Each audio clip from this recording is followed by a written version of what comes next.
말씀을 전하기 전에 잠깐 좀 설명을 먼저 하고 말씀을 전하겠습니다. 오늘 말씀에 보면요, 귀신 들려 알았다라고 이제 말씀을 하고 있는 부분이 있어요. 근데 이 귀신이라고 번역되어 있는 이 부분은 이제 한국어로 번역을 하다 보니까 잘못 번역이 됐습니다. 그래서 이제 이 푸뉴마라는 단어로 이제 해당이 되어 있는데 이게 뭐냐면 영이에요. 영. 영입니다.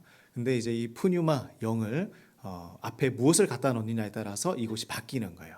그래서 악한 영이 될 수도 있고 우리가 얘기하는 성령이 될 수도 있습니다. 그래서 오늘 여기에는 귀신이라고 이제 표현을 하기보다는 악한 영으로 이해를 하셔야 잘 해석이 될 거라고 생각을 합니다. 네, 그래서 막 우리가 그런 생각도 많이 하죠. 귀신 들렸다, 귀신 들렸다. 그런 얘기가 아니에요. 그래서 이제 악한 영이 이 여인을 사로잡고 있었기 때문에 약한 믿음, 약한 마음으로 더 해석이 가깝게 다가오게 될 것입니다. 자, 우리가 이것을 알고 같이 말씀을 나누었으면 좋겠어요. 네, 오늘 말씀은 사랑을 방해하지 마세요 라는 제목으로 함께 말씀을 나눕니다. 사랑을 방해하지 마세요. 네, 방해하지 마세요. 우리는 어떠한 사랑을 하고 있습니까? 이것은 하나님과 우리 사이도 마찬가지고 사람과 사람 사이의 관계도 마찬가지입니다. 정신과 전문의 양찬순 작가가 이런 책을 썼어요. 나는 외롭다고 아무나 만나지 않는다라는 책이 있어요. 제목이 참 좋죠? 나는 외롭다고 아무나 만나지 않는다. 근데 거기에 보면요, 성숙한 사랑을 방해하는 7가지가 있습니다. 제가 읽어 드릴 테니까 나는 어디에 해당하는지 한번 살펴보면 좋을 것 같아요. 자, 지레 짐작의 오류, 지레 짐작의 오류, 상대방의 마음 분석하기, 이신전심이라고 생각하기, 모든 것을 자기 탓으로 돌리기, 매사에 다른 사람과 비교하기, 선택적 추측의 오류. 이것은 뭐냐면 미래에 대해서 부정적인 추측을 하는 것입니다. 자, 그리고 완벽성, 당위성을 생각하는 것이죠. 모든 면에서 완벽해야 된다. 모든 사람이 나를 사랑해야 한다. 자, 이런 것들이 이제 성숙한 사랑을 방해한다고 합니다. 근데 이것은 그냥 이제 이성 간의 어떤 만남에서 필요한 것만이 아니라 사람과 사람 사이, 그리고 하나님과 우리 사이에 한번 생각해 보아야 할 문제라고 생각을 해봅니다. 그럼 우리는 사랑을 방해하고 있는 사람입니까? 아니면 사랑을 할 수 있게끔 만들어가는 사람입니까? 네, 한번 생각이 드십니까? 네, 어떤가요? 저는 개인적으로 모든 면에서 완벽해야 된다라는 생각을 좀 많이 하는 편이라서 많이 버렸습니다. 네, 그래서 그런 것들이 참 이 사람과의 사람 사이에서 또 불편한 모습들을 보일 때가 있더라고요. 그런데 우리가 오늘 이 부분으로 한번 생각을 해본다면 이 예수님과 이 유대 지도자들과의 관계, 그 모습들을 보면 성경에서 단 한 번도 사이 좋은 모습을 발견하기가 참 어려워요.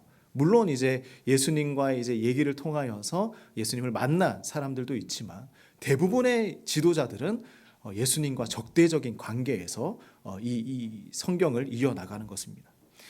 그래서 유대 지도자들의 지금 오늘 말씀에 나오는 이 잘못은 무엇이었는가? 그들은 하나님의 율법을 잘못 생각했던 거예요. 율법은요, 제 첫 계명이 무엇입니까? 제일 그들이 지켜야 할 최고의 계명이 무엇이었습니까? 하나님을 사랑하고 그다음에 뭐예요? 내 이웃을 사랑하는 것. 이 2가지가 최고의 계명이었죠. 근데 그들은 이 율법을 사용하여서 무엇을 하느냐 하면 사람들을 억압하는 일에 사용을 했어요. 그리고 사람들을 통제하는 일에 율법을 사용했던 것입니다. 자, 이 관점으로 우리가 말씀을 한 번 더 살펴봅시다. 그럼 우리는 어떨까? 우리도 그들과 같은 행동을 할 때가 있다라는 것이죠. 무엇이냐면 우리도 그들처럼 사랑과 자비가 아니라 사람을 판단하는 도구로 사용할 때도 있고, 또한 사람을 이해하는 도구로 생각할 때도 있습니다. 나는 어떻게 하나님의 말씀을 가지고 살아가고 있는가? 자, 이 관점으로 볼 때에 예수님은 우리에게 하나님의 나라가 무엇인지를 가르쳐 줍니다. 그러면 우리가 살아가야 하는 이 땅, 복음을 가지고 믿음을 가지고 살아가야 하는 우리는 이 하나님의 나라를 품고 어떻게 살아가야 하는가? 그 나라가 어떤지를 먼저 설명해 주세요. 자, 첫 번째는 무엇이냐면 하나님의 나라는 회복이 있는 나라입니다. 회복이 있습니다. 치유와 회복이 있어요. 자, 우리 10절과 11절 말씀 같이 한번 읽어봅시다. 자, 시작. 예수께서 안식일에 한 회당에서 가르치실 때에 18해 동안이나 귀신 들려 앓으며 꼬부라져 조금도 펴지 못하는 한 여자가 있더라. 예수님께서 안식일에 회당에 가셨습니다. 그리고 그곳에서 말씀을 가르치고 있었습니다. 유대인들의 예배일은 안식일이었어요. 토요일이죠. 근데 우리는 주일을 지금 지키고 있습니다. 그 이유는 예수님의 부활하심을 기념하는 날, 주님의 날. 그래서 우리는 일요일을 주일로 지키고 있는 것입니다. 예수님은 이 안식일에 회당에서 가르치시는 일이 더러 있었습니다. 그러다 보니 유대인 종교 지도자들도 있고 예수님도 있다 보니까 그 둘 사이에 항상 갈등이 일어날 수밖에 없었어요. 왜냐하면 그들이 살아오던 방식을 예수님이 뭐라고 하시냐면 잘못됐다고 계속 얘기하시는 거예요. 우리도 누군가가 내가 잘못됐다, 잘못하고 있다, 잘못 행동하고 있다라고 이야기를 계속하면 마음이 어때요? 안 좋잖아요. 상처받고 또 예수님이 싫어질 수밖에 없을 것 같아요. 그런데 그 사이에 계속해서 갈등이 일어납니다. 그중 하나가 오늘 말씀에 나오는데 안식일에 일하지 말라라는 율법이 있어요. 근데 바리새인들은 이 율법을 더 세분화시켜서 사람을 고치는 일, 선한 일을 하는 것, 어떤 일이든 하면 안 된다라고 이야기를 했기 때문이었습니다. 근데 이 안식일에 예수님은 무엇을 하느냐? 그 무리들을 한번 이렇게 보시더니 그중 한 여인이 눈에 띄었던 것이었죠. 18년 동안이나 꼬부라져서 한 번도 허리를 펴지 못했던 여인이 있는 것입니다. 자, 우리 12절, 13절 말씀 예수님 어떻게 하셨는지 같이 한번 읽어보겠습니다. 자, 시작. 예수께서 보시고 불러 이르시되 여자여 내가 내 병에서 놓였다 하시고 안수하시니 여자가 곧 펴고 하나님께 영광을 돌리는지라. 아멘. 자, 그런데 뭐냐면 예수님께서 여인을 만나는 장면을 우리 한번 상상을 해봅시다. 이 여인은 예수님을 만나러 회당에 온 것이 아니었어요. 보통은 예수님을 만나러 갔다, 예수님의 옷자락을 잡으러 갔다, 이런 표현들이 계속해서 나오잖아요. 근데 이 성경을 보면 이 여인은 회당에 그냥 간 거예요. 언제나 가듯이 예배를 드리는 것처럼 회당에 간 것입니다. 예수님을 만나러 간 것이 아니었어요. 그 목적이 예수님이 아니었습니다. 자, 그런데 이 여인은 예수님에게 나를 고쳐주시옵소서라고 단 한마디도 하지 않았어요. 그냥 거기에 앉아 있었던 것 뿐이었습니다. 근데 예수님은 먼저 여인에게 손을 내밀어 주신 것이죠. 오히려 예수님이 먼저 그 여인을 부릅니다. 그리고 말씀하십니다. 여자여, 내가 내 병에서 놓였다라고 말씀합니다. 내 병에서 놓였다. 너는 그 병에서 해방되었다. 자유하게 되었다. 안수하시니 여자가 18년 만에 허리를 펴게 되었습니다. 놀라운 일이 일어났어요. 인생의 대부분을 엎드려서 살던 사람이었습니다. 그죠? 똑바로 펴서 보지 못하는 사람이었어요. 그래서 이 여인의 첫 반응이 무엇이었습니까? 하나님을 찬양하는 것. 자, 근데 이 모습을 보니까 우리도 생각해보면 당연한 거예요. 그죠? 내가 18년 동안 병이 있어서 그렇게 힘들게 살아왔는데 예수님을 만나고 나니 다 해결이 된 거예요. 해결이 되었어요. 하나님을 찬양할 수밖에 없는 상황입니다. 그리고 이 장면을 보는 사람들도 와, 예수님의 그 놀라운 능력을 보면서 찬양할 수밖에 없는 상황이었어요. 자, 그런데 여기 이상하게 한 명이 반대하고 있는 것입니다. 자, 그 사람이 누구냐? 이곳을 관리하고 인도하고 그 회당의 주인이었던 회당장이 반대의 모습을 보이고 있어요. 예수님께서 하나님의 나라를 말씀하시면서 그에게 가장 중요한 메시지를 전달합니다. 자, 두 번째는 뭐냐면 이것입니다. 하나님의 나라는 무엇이 먼저입니까? 사람이 먼저다. 사람이 먼저입니다. 예, 무엇보다 규정보다 율법보다 먼저다라는 것을 말씀해 주고 있어요. 자, 14절 말씀이에요. 같이 한번 읽어봅시다. 자, 시작. 회당장이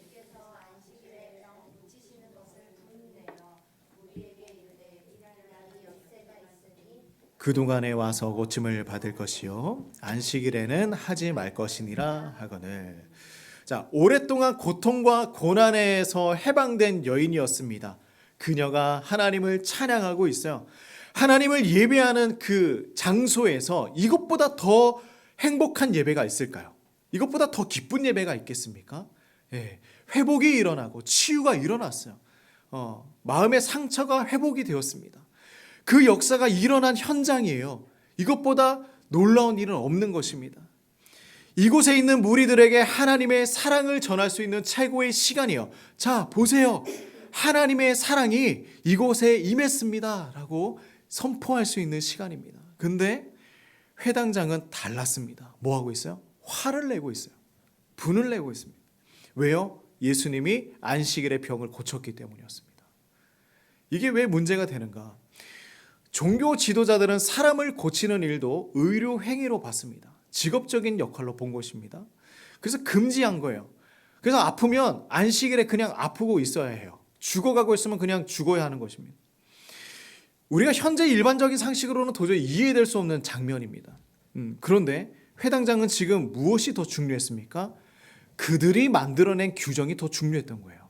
이것이 더 중요한 사람이었습니다. 무엇보다 18년 동안 굽어서 제대로 일어서지도 못하는 그 여인이 고침받는 것보다 규정이 더 중요한 사람이었죠. 자, 지금 회당장이 놓치고 있는 것이 무엇일까요? 회당장은 지금 무엇을 놓친 것일까요? 그것은 율법을 뛰어넘어서 역사하시는 예수님의 사랑을 놓치고 있는 것이었습니다. 그는 사랑을 방해하고 있는 사람이었어요. 예수님의 사랑을 방해하고 있었습니다. 왜요? 그것을 보지 못했기 때문이었어요. 나는 지금 규정을 보고 있고 율법을 보고 있고 내가 지켜야 할 것을 보고 있었습니다. 예수님은 안식일이 아무것도 아니다 이 말씀을 하고 있는 것이 아니에요. 더 중요한 것이 무엇이냐라는 것을 가르쳐주고 있습니다. 유대인 종교 지도자들은 하나님 주신 율법의 수많은 법을 더 만들어서 지켰어요. 자, 우리 공부했었죠. 기본적인 구약의 율법의 수가 몇 가지였습니까? 율법의 수가 몇 가지예요? 613가지나 됩니다. 그런데 무엇을 하라라는 그 율법은 248개나 됩니다. 그리고 뭐뭐 하지 말아라 365개나 됩니다. 근데 이렇게 많은 기본적인 율법 더하여서 더 세부적인 규정들을 만들어 간 거예요. 무슨 욕심이었을까요? 그렇게 다 지키고 싶었을까요? 하나님의 율법에 예를 들어서 안식일을 거룩하게 지키라라고 말씀을 하셨습니다. 그런데 거기에서 끝이 나는 것이 아니에요. 안식일에 병을 고치는 것, 일을 하는 것, 수많은 항목들을 더 만들어서 규정을 지켜나가기 시작했습니다. 하지만 예수님은 안식일에 많은 사람들을 고치셨죠. 치유하셨습니다. 베드로의 장모를 고치셨고 베데스다 연못에 중풍병자를 고치셨고 손 마른 사람을 고치셨고 나면서부터 앞을 보지 못하는 사람을 고치셨습니다. 근데 예수님은 왜 이렇게 갈등을 만드시면서까지 그들을 고치셔야 했을까요? 하나님의 율법, 그 안에 있는 진정한 의미와 목적을 그들에게 가르쳐주기 위함이었습니다. 하나님의 나라는 규정 때문에 사랑을 포기하는 나라가 아니에요. 하나님의 나라는 사랑 때문에 규정을 버릴 수 있는 나라입니다. 그것이 하나님의 나라인 것이죠. 예수님은 무엇이 잘못되었는지 더 자세하게 오늘 말씀해 주고 있어요. 자, 15절 16절 말씀입니다. 같이 한번 읽어볼까요? 시작. 주께서 대답하여 이르시되 외식하는 자들아 너희가 각각 안식일에 자기의 소나 나귀를 외양간에서 풀어내어 이끌고 가서 물을 먹이지 아니하느냐. 그러면 18해 동안 사탄에게 매임받은 이 아브라함의 딸을 안식일에 이 매임에서 푸는 것이 합당하지 아니하냐. 예수님은 이어서 말씀하시죠. 너희는 안식일에 가축을 풀어서 풀도 먹이고 물도 주고 하지 않느냐. 그 일이 더 힘들지 않겠느냐. 사람을 돌봐주는 일은 더 중요하지 않겠느냐. 왜 이 사실을 인정하지 않느냐. 18년 동안 악한 영에 매여서 고통을 받는 여인을 구하는 것이 더 중요한 일이 아니겠느냐. 자, 예수님 오늘 장면에 보면 예수님 일하셨습니까? 전혀 일하지 않으셨어요.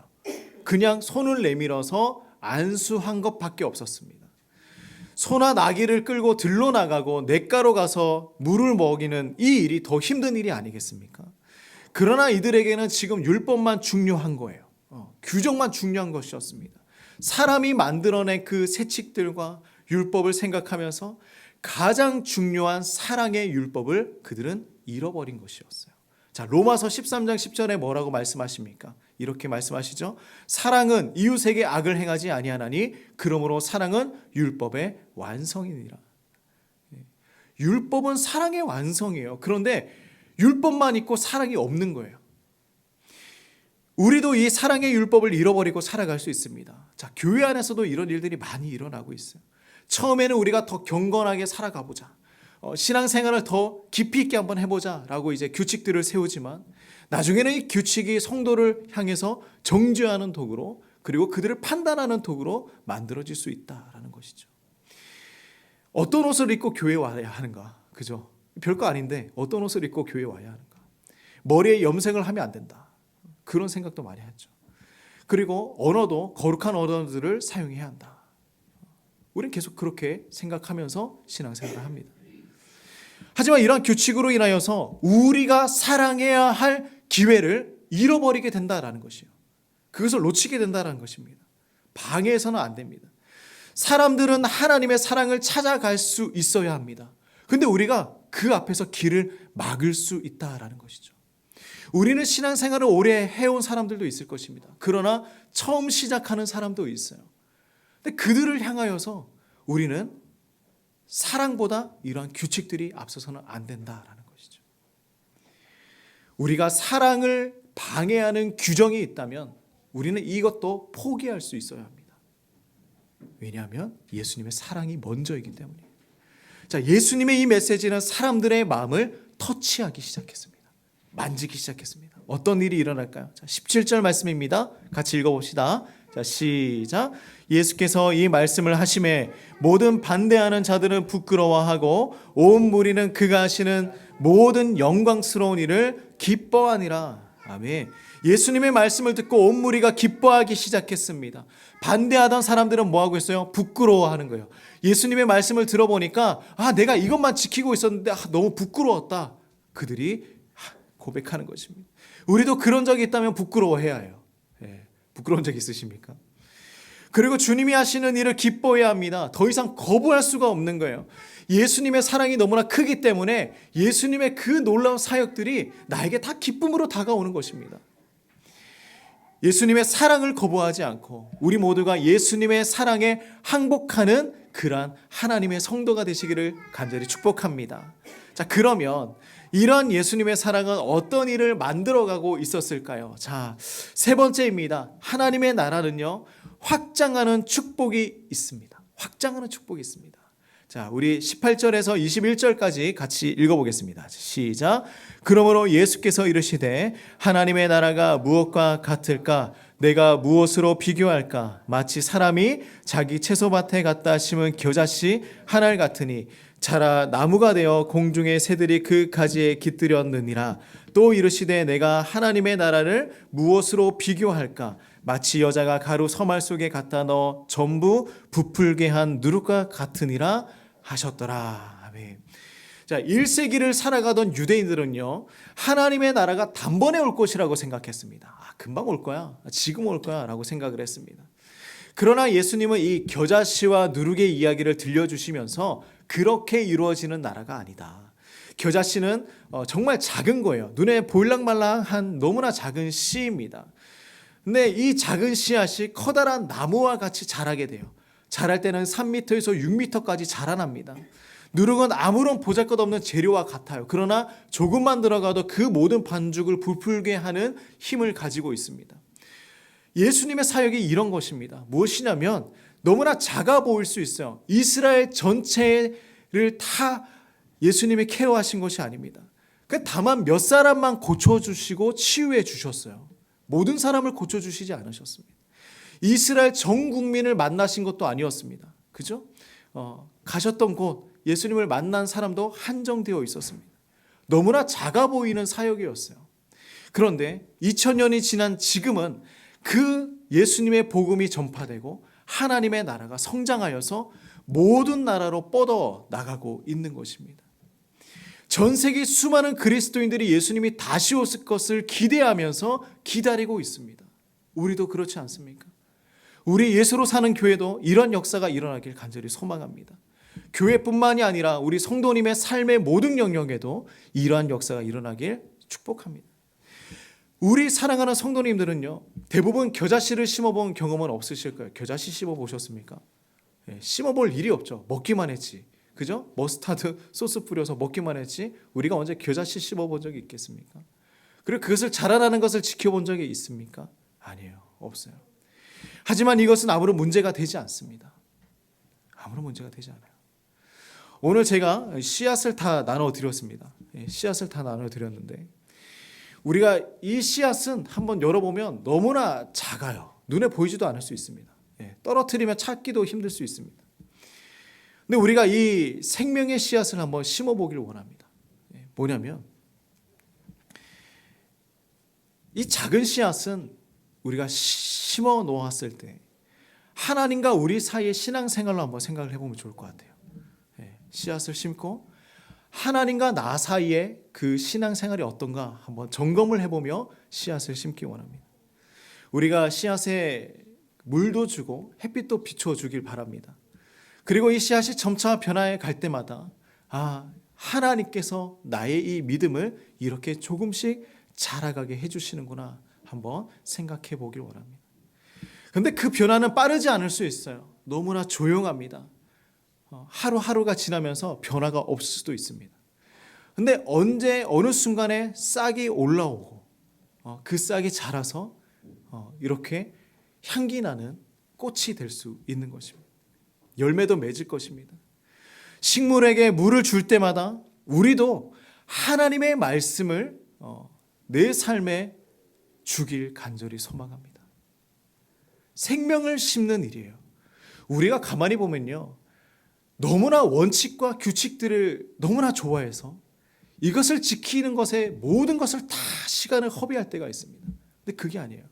우리는 사랑을 방해해서는 안 돼요. 예수님의 사랑이 우리에게 다가오는 것을 방해하면 안 됩니다. 그리고 예수님의 사랑이 다른 사람에게 흘러가는 것을 방해하면 안 됩니다. 우리는 생명의 씨앗을 심는 일을 시작해야 하는 것입니다. 우리가 이 씨앗을 심고 자라고 꽃을 피우는 모습을 보면서 하나님께서 나를 어떻게 사랑하시며 어떻게 돌보아 주셨는지 생각하며 기를 소망합니다. 하나님의 나라는요, 그 어떤 것보다 사랑이 먼저입니다. 그리고 그 사랑으로 회복을 허락해 주십니다. 그리고 더 나아가서 일회성으로 이것이 끝나는 것이 아니라 사람들의 마음속에서 끊임없이 성장해 나가며 확장해 나가는 것이 바로 이 하나님의 나라인 것이죠. 우리 안에서 변화를 일으키고 영원한 나라를 준비하며 살아가게 될 것입니다. 그러므로 우리가 오늘 이 예수님의 복음을 한번 가까이 생각해 보면 우리는 지금 사랑을 방해하고 있는가? 아니면 사랑을 할 수 있게끔 만들어가고 있는가? 생각해 보길 소망합니다. 우리 모두 예수님의 사랑을 방해하지 않고 생명의 씨앗을 심어가는 그러나 우리 모든 성도님들 되시기를 간절히 축복합니다. 자, 우리 같이 기도하겠습니다. 우리 기도할 때 이렇게 기도하며 나갑시다. 하나님, 제가 사랑을 방해하는 사람이 되지 않도록 도와주시옵소서. 하나님의 사랑이 전파되고 또한 하나님의 사랑이 나에게 다가올 때에 나의 규칙과 나의 규정과 내가 만들어 놓은 것들로 인하여서 하나님의 사랑을 거부하며 살아가는 것은 아닌가 돌아보게 하여 주시옵소서. 주님, 제가 사랑을 할 수 있게끔 만들어가는 그러한 하나님의 백성이 되길 소망합니다. 하나님, 제가 생명의 씨앗을 심고 자라가게 하는 주님의 도구가 될 수 있도록 도와주시옵소서. 우리 같이 기도하겠습니다. 하나님 아버지 참으로 감사합니다. 우리가 이 땅을 살아가면서 사랑을 방해하며 예수님의 사랑을 오지 못하게끔 거부하는 사람은 아니었는지 돌아보게 됩니다. 주님, 제가 이 모든 것들을 다 내어놓고 사랑을 방해하는 모든 것들을 포기하고 살아갈 수 있도록 주님 도와주시옵소서. 이제는 생명의 씨앗을 심기 소망합니다. 하나님, 그 겨자씨와 같이 누룩과 같이 주님의 복음을 확장시켜 나가는 하나님의 도구로 살아갈 수 있도록 도와주시옵소서. 하나님 아버지, 우리 안에 이제 새롭게 시작되는 역사가 있길 소망합니다. 주님, 사랑의 확장이 있게 하여 주시옵소서. 복음의 확장이 있게 하여 주시옵소서. 내가 하나님께서 주시는 그 사랑을 방해하고 거부하는 사람이 아니라 주님께서 주시는 그 사랑을 받아들이며 이제는 그 놀라운 능력으로 살아가는 주님의 백성이 될 수 있도록 도와주시옵소서. 내가 겨자씨가 되길 소망합니다. 내가 누룩이 되길 소망합니다. 하나님, 우리 사랑하는 성도님들 그렇게 살아갈 수 있도록 인도하여 주시옵소서. 축복하여 주시옵소서. 예수님의 이름으로 간절히 기도드립니다. 아멘. 자, 우리 함께 찬양하며 나아가겠습니다.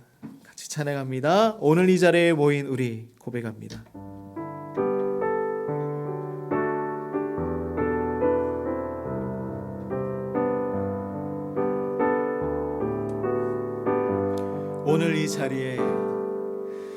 오늘 이 자리에 모인 우리 어린 양 예수 따라가는 무리 되게 하소서. 성령의 충만한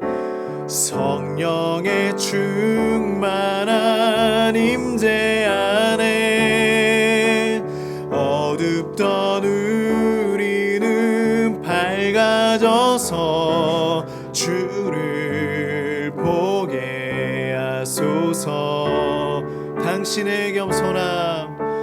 당신의 겸손함, 당신의 거룩함, 당신의 정직함 우리에게 보이사 내 안에 교만함, 내 안에 천막함, 내 안에 거짓됨 모두 벗어버리고 어린 양 예수 따라가는 무리 되게 하소서. 당신의 겸손함, 당신의 거룩함, 당신의 정직함 우리에게 보이사 내 안에 교만함, 내 안에 천막함, 내 안에 거짓됨 모두 벗어버리고 어린 양 예수 따라가는 무리 되게 하소서. 이제는 예수 그리스도의 은혜와 하나님의 무한하신 사랑과 성령의 교통하심이 우리 주님의 사랑을 방해하지 않고 겨자씨와 누룩같이 사랑을 전하며 살아가길 소망하는 우리 모든 성도님들의 삶 가운데 이제로부터 영원토록 함께 하시기를 주의 이름으로 축원하옵나이다.